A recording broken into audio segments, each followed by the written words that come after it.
Welcome to, or welcome back to, the Altitude Project podcast. I'm your host, Thomas Madden.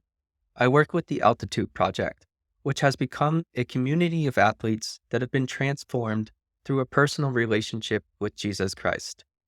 So the purpose of these conversations is to understand how they came to place their faith in Christ and how their faith has influenced how they view themselves, running, and the world around them, as well as gain practical insights into how we can train better, both physically and spiritually. One of those athletes is Sara Hall, and if you're familiar with the sport of running, you know that she needs no introduction, but I'm excited to introduce her anyways. But before that, if you would like to learn more about the Altitude Project and how you can get involved in this community, there are a few ways to do that. First, if you're a college runner, you can come to our summer training camp in Mammoth Lakes, California. Head over to altitudeproject.com to learn more and register. There you can also learn how you can support us through your finances or prayers. Finally, tell people about us. Share this podcast or the website altitudeproject.com with your friends, teammates, and on social media. We appreciate your help in reaching and impacting others.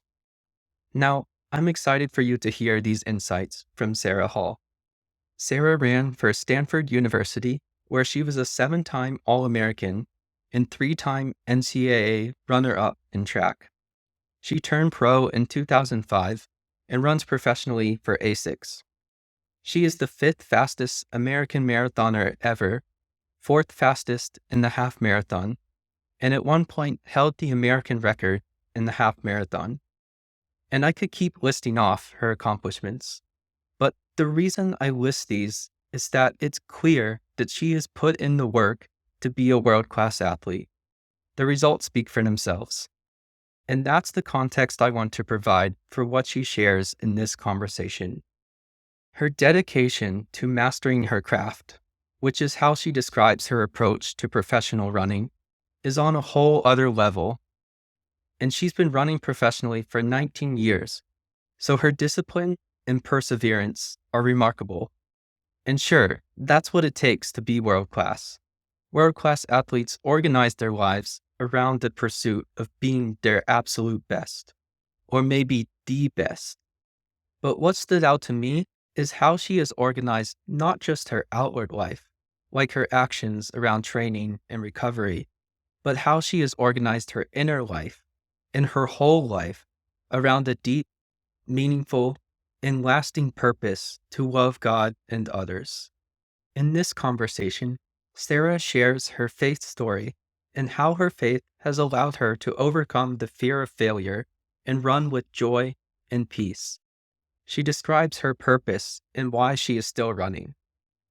It is amazing how she can hold a world-class pursuit of her potential as one of the best runners in the country and world, and also do it to enjoy the gift of running beyond results through worshiping God, building and deepening relationships, and serving others.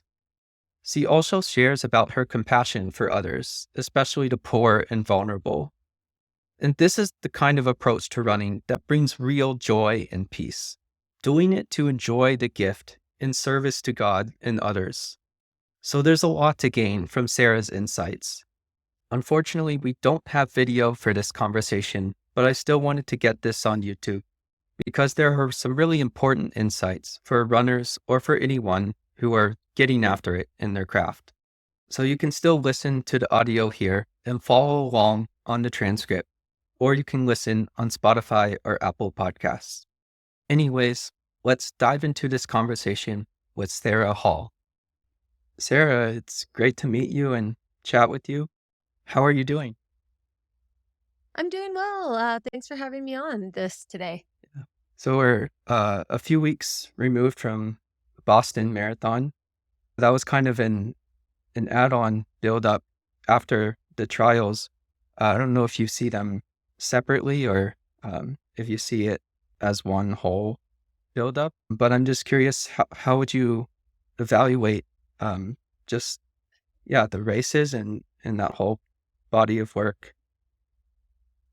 Well, the trials was definitely the focus of the year. And yeah, I was really proud of the build up for sure. It was coming after kind of like the longest stretch of injuries I've ever had in my career. And it lasted from kind of August 2022 to exactly a year later, basically August 2023. And so yeah, it was definitely a really difficult time of just trying to get consistency and not able to get it. But thankfully was able to get it just in time for the trials build up, and had to really be really intentional about how I went about things because I knew I couldn't afford to have another injury. And so yeah, I really enjoyed the training, um and yeah, the result wasn't, what I dreamed of, getting fifth, but definitely proud of like the process of what it took to get to that point of lining up, like believing I could make that team.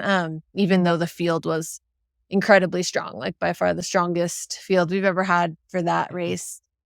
And then, yeah, Boston was just the next thing I was most excited about after the trials. Obviously, I was hoping to do the Olympic Games, but even if I made the team, like I wanted to run Boston just because it's a race I really love, and I've been done very often in my career, and wish I had done more. So yeah, it was really just kind of the joy of getting to do another marathon and be healthy, and had mostly a healthy build up for that too. I missed 6 days for an injury in my third to last week, which was not great timing, but thankfully was still enough I could get to the line there.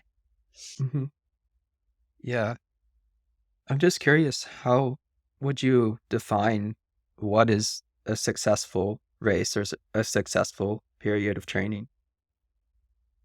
Yeah, I think just the enjoyment factor for one, like the longer I do this, like the more freed up I get to be able to just not have any fear of failure or just really rigid outcome goals, but really to be able to do it for the love of it and see it as a gift. I think sometimes like things like this that are supposed to be a gift can be kind of a burden when you're really focused on a really narrow window of success, or like, um, yeah, just like expectations of how workouts are going to go. And I fall prey to that now, even yesterday as I was getting back into workouts, like I was seeing times I'm not used to seeing as much, as it's like one of my first workouts back and I'm getting kind of grumpy and stuff like that. But I would say, usually like, yeah, just being this, I feel like the longer I've done this, I felt successful if I ran without fear in the race, and like finished knowing I gave my all and really enjoyed the race, was really present out there. Things like that. That's kind of more how I measure success now. Gotcha. And yeah, I noticed that you do race more often than most road runners do. I mean, yeah, college runners race a lot, but like professional road runners, not as often in the longer distances like the marathon. So I was wondering, do you just enjoy competing, or is there another advantage of racing often? I think mainly it's because I enjoy competing. I think I yeah, I'm just someone that like gets a lot of the out of the atmosphere of competition, and so I can always just run so much faster in that setting, and it's so much easier. And so some of it too is a training um element to it, because I can do way a lot more than I can do in training. So sometimes even if I'm not super rested for a race, like I'll go just because like I'll get in a better tempo run there than I would alone in the mountains. And yeah, I think just believing, anything is possible anytime you step on the line too, just makes me, um, yeah, just like want to just go send it, and like it is what it is. But like you always have the chance that it's going to go really well. And a lot of times, races I thought could maybe not go well actually did. And so yeah, I think you just give yourself more opportunities to have like a big moment too. Hmm. Yeah, you mentioned that, yeah, the fear of failure isn't part of your experience anymore. Is that something that you've struggled with in the past? Yeah, it definitely was. I think it kind of started in high school, later in my career, like early on, I didn't have any expectations of myself or from other people, and had really immediate success, and then started to feel those. And like, I remember stumbling upon like the Let's Run message boards where people were like talking about me if I lost a race and stuff, and all of a sudden it was like, oh wow, like, um, people might dislike me if I lose. And it was kind of this like fear of losing connection with people, love, which at the end of the day we all want love and connection and belonging. And so kind of entered in there, as well as like college. It's more your job to succeed and to perform. And I really struggled at times in college, and that created some fear of like I'm not living up to expectations or my scholarship or different things. And then it's even more when you're a pro and it's literally your job to perform. And and so yeah, it really took like a lot of failure and getting to a place where I was like just really broken and really desperate to experience God in that place, that he met me with his unconditional love, and I felt like I was able to actually feel it. Like it went to my heart more than just like at a head level. Like I'd always kind of known about that, but I actually encountered it in that time through my church in Mammoth Lakes where we were living at the time. And yeah, through the Holy Spirit and just experiencing him and stuff. And so so yeah, it was a really cool journey where I went from, really not enjoying competing that much. It was more just like trying to get through it and not fail, to then getting more and more freed up to like really enjoy it as I kind of was able to let go of that fear and take risks again and feel like there was nothing to lose out there. So is that how you kind of made your faith your own? Um, I would say that was part of it for sure. Like, I think it's always been a process of, um, like my faith journeys looked like my running journey at times, where it's kind of evolving, and um, it mirrors the like the things you experience in the world with other people, and different wisdom and different experiences you have along the way. And so, so yeah, I would say it was definitely a milestone though in my faith for sure, to realize like, um, yeah, that God can't love me anymore, any less, no matter like how I perform. Um, and that really that's like the person that matters most. And then the other people that matter most, like they feel the same way, and how to really like lean into that. Mhm. Yeah, I guess I should have started with that, or your faith journey. Um, yeah, I don't know if you uh, came to Christ or if you grew up in a Christian household or something like that, but yeah, how would you say that you came to Christ or made your faith your own?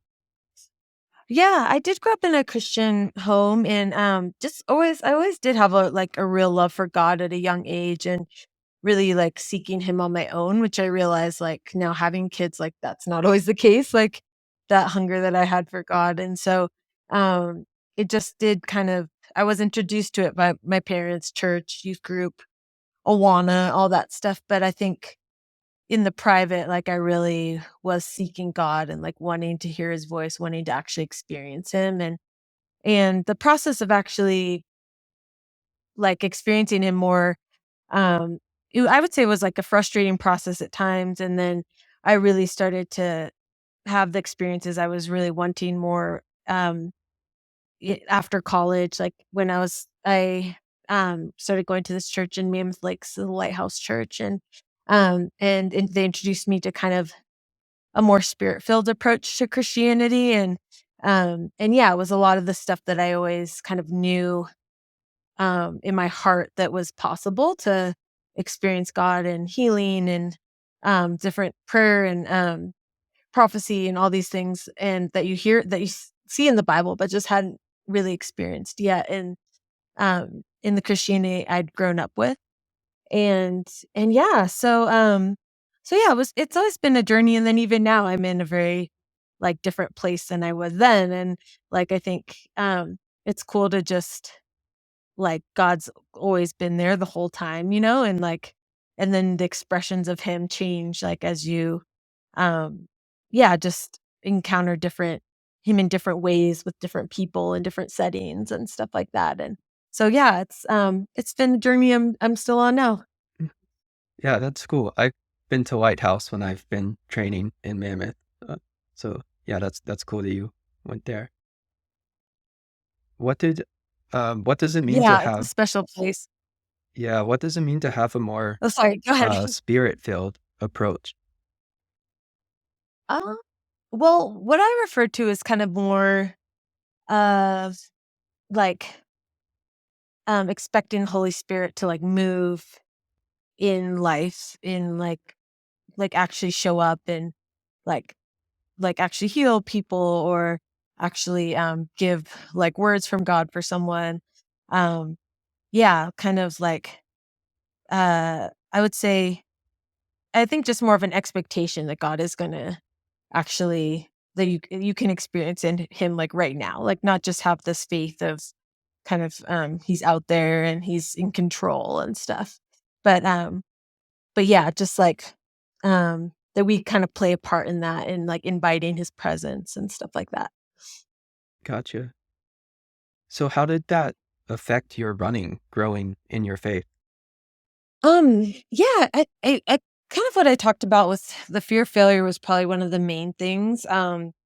I had like a running injury that was like totally healed through prayer, which was like a really amazing moment that I still like, just like a testimony in my life that I always come back to what that was like. And yeah, I just had a lot more joy and peace in my life, and in my running. Like I think there can be like a stress with being a professional athlete that's kind of always underlined because you're like everything needs to be perfect and you're trying to like control everything and stuff, but just like a surrendering to God in that process, that I was going to just partner with him. I was going to do my best, but that it wasn't just like all up to me at the end of the day. And um yeah, and I think just I think it's trickled over into like having good relationships with people, with my family, my husband, my kids. Like I think it kind of like the more like God's spirit is in you, I think it just makes every area of your life better. Um including your running. I think like yeah, it's you just have more peace in the process, more joy in the process and stuff like that. Yeah, for sure.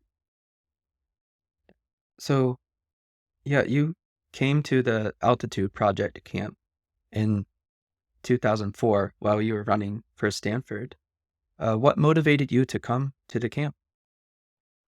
Yeah, I was excited about it. Just I hadn't heard of anything like that before, and it was just mainly to connect with other people that had similar heart for um using their running to glorify God, and what does that even mean, and kind of yeah, I think just being on that journey together, sharing what each of us had experienced already of our like our faith impacting our running. Um and yeah, just I met like my friend Josh Cox, who's now my agent and was my training partner for a while in Mammoth. And so yeah, just really strong relationships with people, I think were probably the biggest thing that I was going there for. And what did you take away from that experience? Yeah, probably those relationships for sure.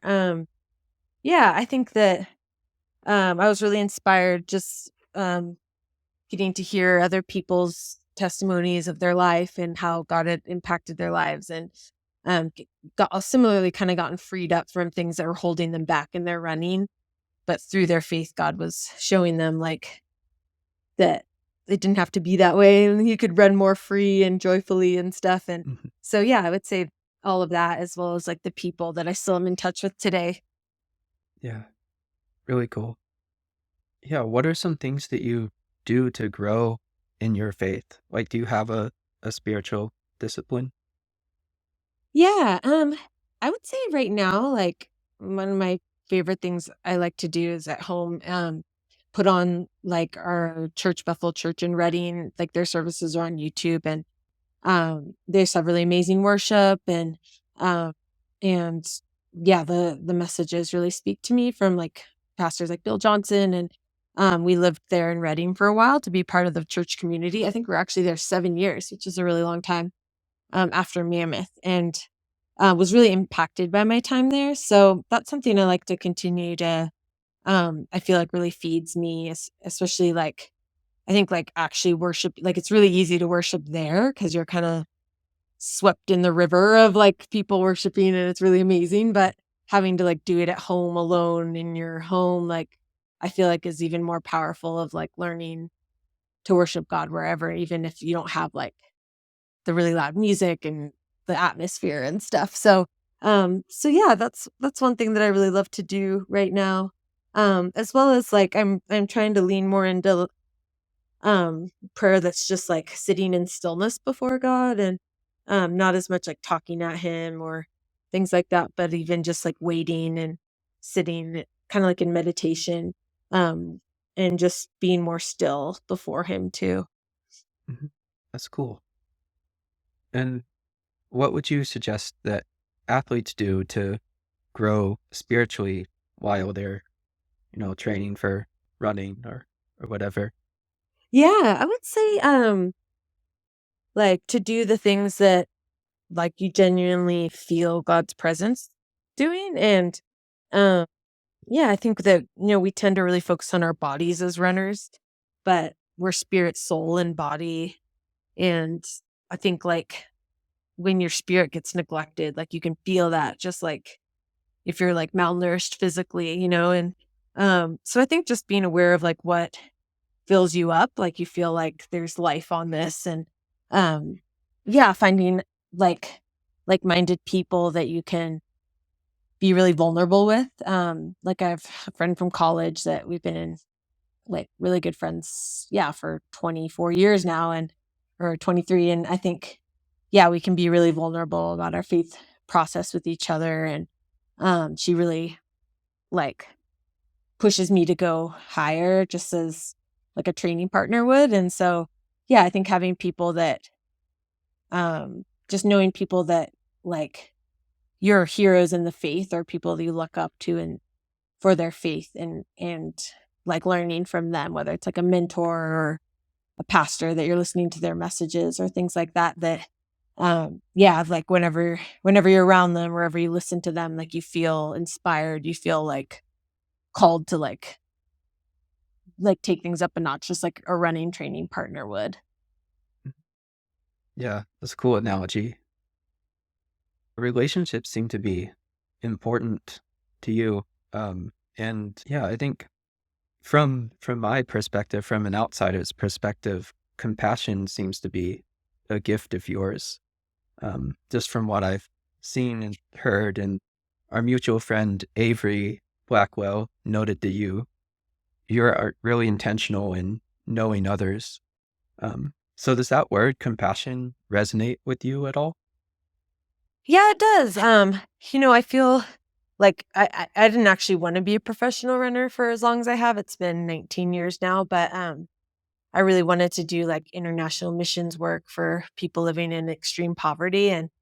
Um and God told me like I could do more through my running than if I were to just go straight into that. And that's kind of been the case. But really it's like compassion for the poor. And I think honestly, I think the church has gotten that really wrong. Like I think like that's really what we should be about more than anything else, and where like most of our money should be going. And like I think that shouldn't be like a like, oh, this person's that's their thing. I think it should be everyone's thing, because like it is really like crushing to see people like dying of very preventable things when there's more than enough in the world. And you look at the early church and like that's what they were doing, was helping those poor and vulnerable people. And that's what the tithe was going to, and things like that, was like the widows and orphans.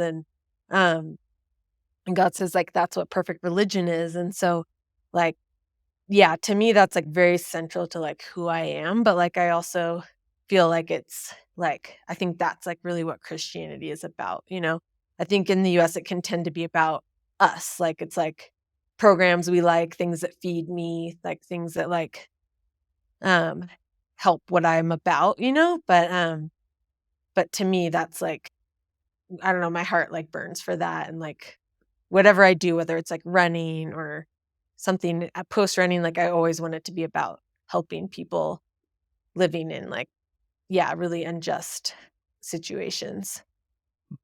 Yeah, that's a really like deep, profound, like, um, what am I trying to say? Yeah, I guess maybe call. But yeah, where did that come from?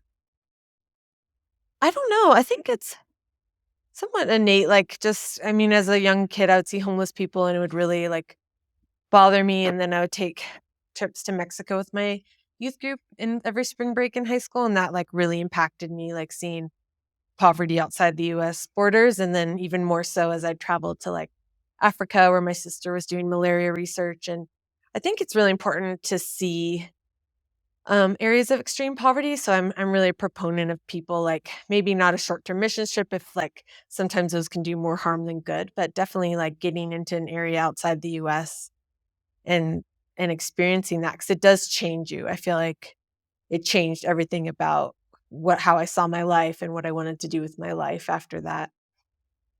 When was that when it changed you? I mean, yeah, just I guess like in high school, like going to Mexico and stuff would probably be um but yeah, maybe that time.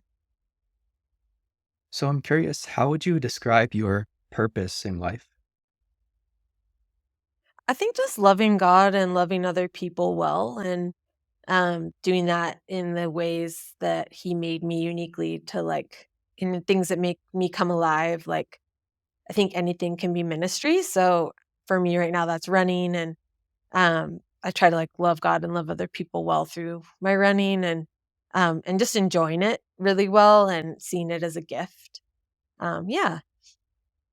Yeah, loving God, loving others. Yeah, you said that you have thought about retiring from the sport multiple times. So during those times, what allowed you to persevere?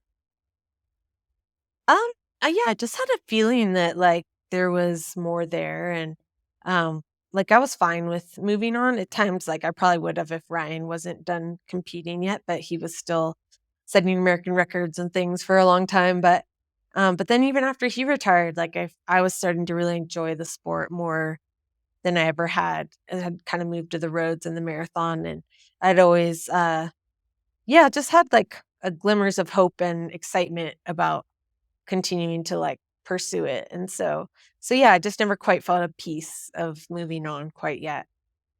Mhm. So it was kind of like unfinished business.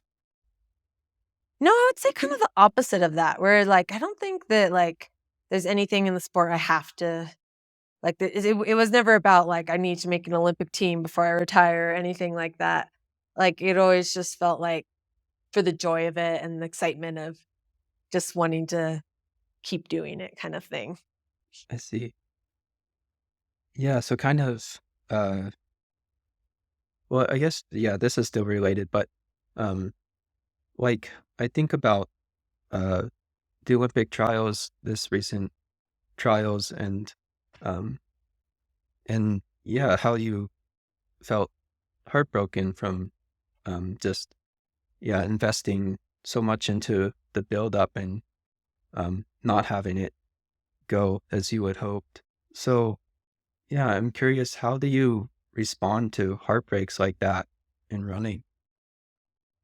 Yeah, well, I've had a lot of experience with it just because I've failed a lot. I've had a long career with a lot of failure, and so it's kind of resilience, I feel like, is like a muscle that just gets stronger and, um, like, I know how to bounce back from things. I can be disappointed because I really care, but then my heart has gotten a lot more, um, just, like, resilient where it can, like, then get excited about something really quickly after that. So yeah, I think just a lot of practice and Um, yeah, I think just not having my identity too wrapped up into what I do, but like knowing who I am apart from that. And so nothing's really like on the line out there. Like it's definitely something that I want, but it's all like upside. And it's not like my identity's on the line or my love and belonging from other people is on the line like it used to be. It's more like this would be amazing if this happened, but like if it doesn't, like I'm okay with who I am. Like I have my people and I'm loved by my people and loved by God, and like there's exciting things in the future. I've bounced back from disappointments like this over and over again and gotten excited and had breakthroughs and things ahead. So yeah, I think it's just a lot of practice, I guess, um but yeah, a lot of support from other people for sure. Mhm.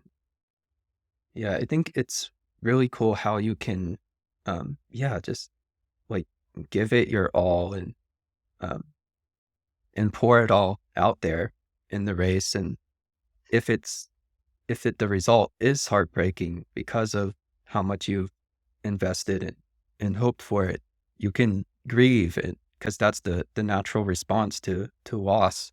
But you can also feel the love of God and those who you know and love. So and you can get right back out there. So I think that's um, it is a really cool example of resilience.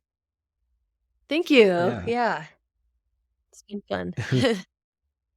So yeah, you mentioned that your identity wasn't wrapped up in running. So yeah, how would you describe your identity, who you are? Yeah, I would say like everyone, I'm someone made in God's image and his child, and that's everyone, not just people that believe in him. And um yeah, I think like wife, like daughter, mother, all those things, like a good friend, and um yeah, and someone that really cares about the poor and vulnerable and like bringing justice to those areas. And yeah, I think um yeah, probably those things. Mhm. Yeah. So how is your um, compassion, love for others? How has that impacted your relationships, like with your teammates or training partners? Yeah, well, um I think it's yeah, I guess comes back to just loving people well. And I think in college I really tried to like serve my training partners. Um like I think Jesus was all about that, was like if you want to be great, be the servant of all, and like servant leadership, like even when you're the leader, like it's through serving. Um and so yeah, just trying to find ways to like serve people, show up well for people, and um and I guess doing the same for like vulnerable people for sure. Mhm. Yeah. So what are some things that college runners or out of college who are training on teams, um, yeah, how can you serve your teammates better? Yeah, I think just finding ways to be selfless. I think in a selfish sport that's always really countercultural, but um I think just looking out for people that are struggling, one, and um just supporting them and showing up for them.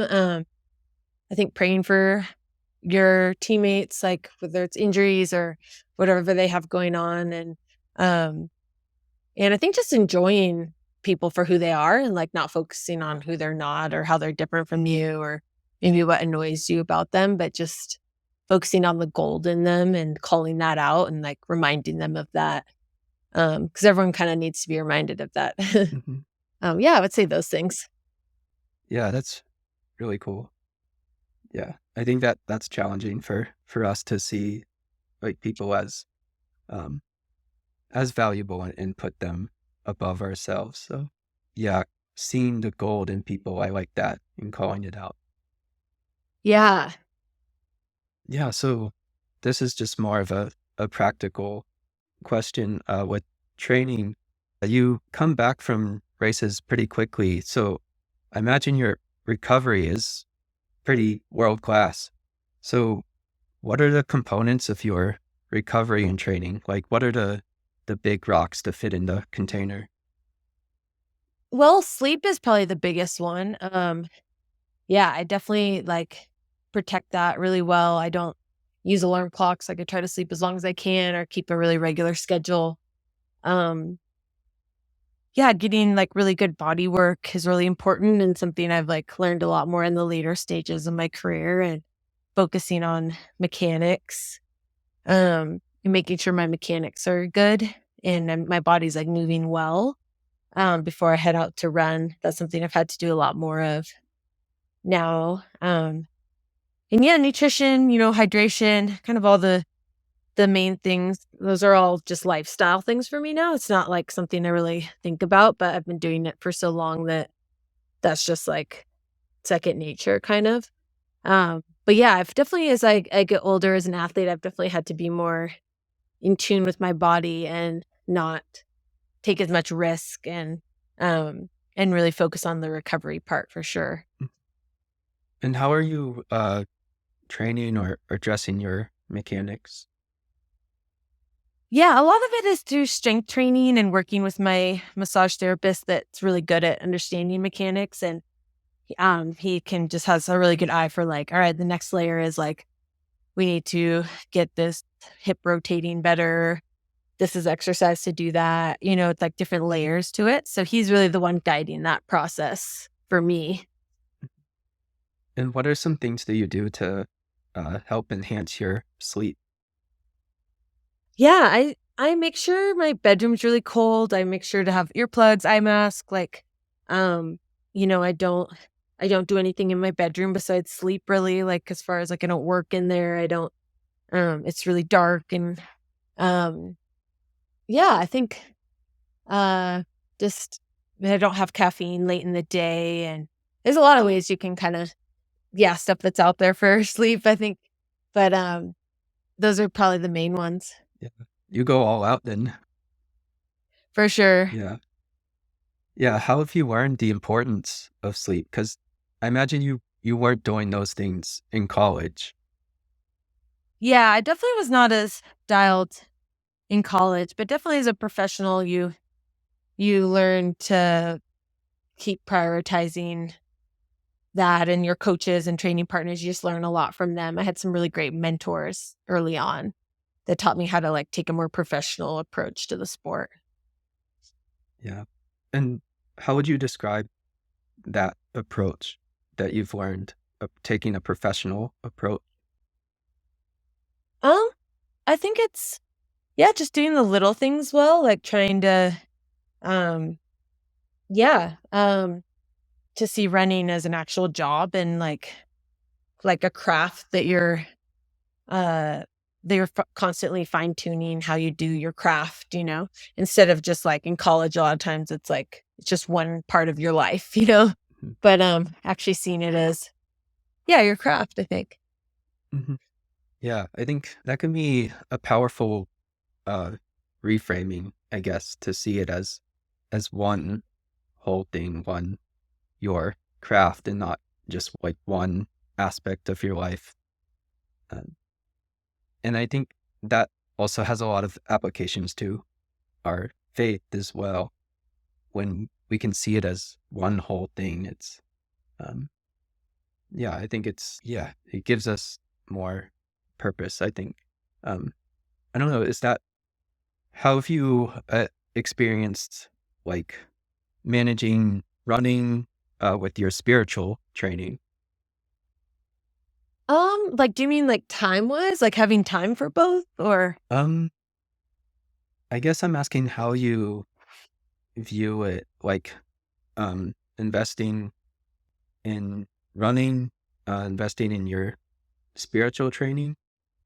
Yeah, do you see it as separate things or um, yeah, how did you kind of manage that if there's tension between them?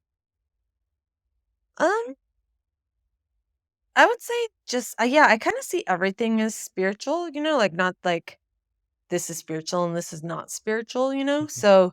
um so yeah, I don't really see a big distinction, but I think there is tension in just running inherently can be kind of selfish and um And I think you just have to continually, just as in other areas of life, find ways to serve other people through it and not have it just be about you and your ambitions and things like that. So I would say that's where the tension I've most felt throughout the years.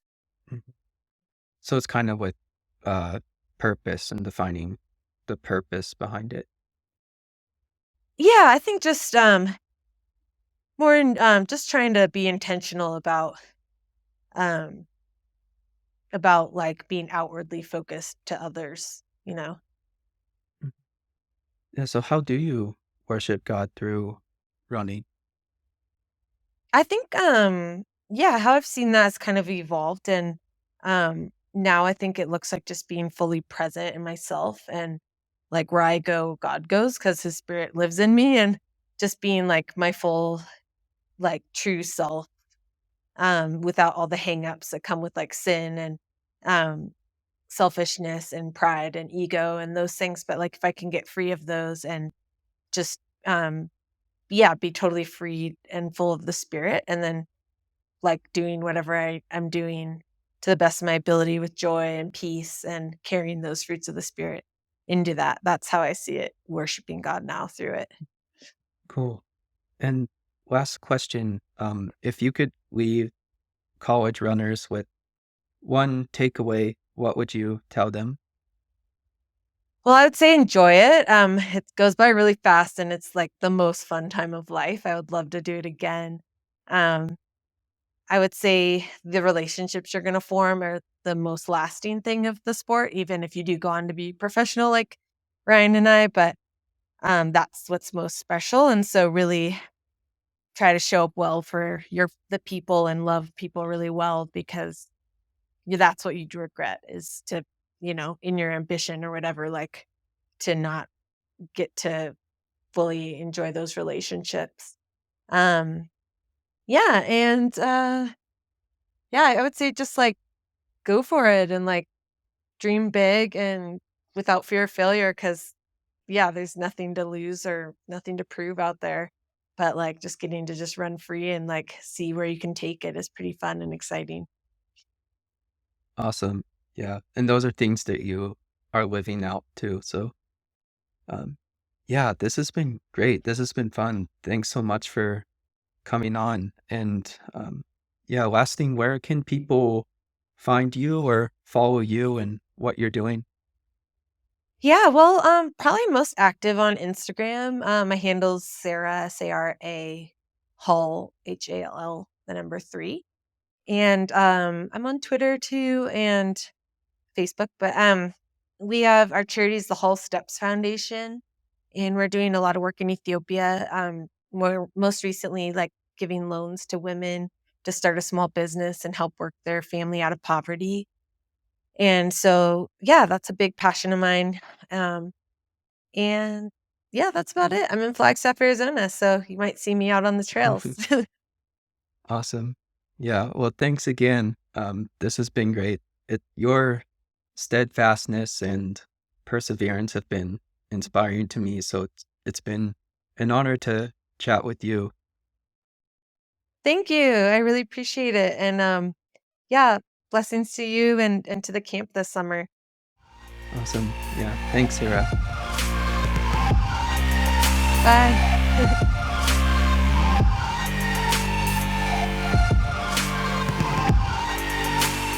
I hope you have enjoyed this conversation.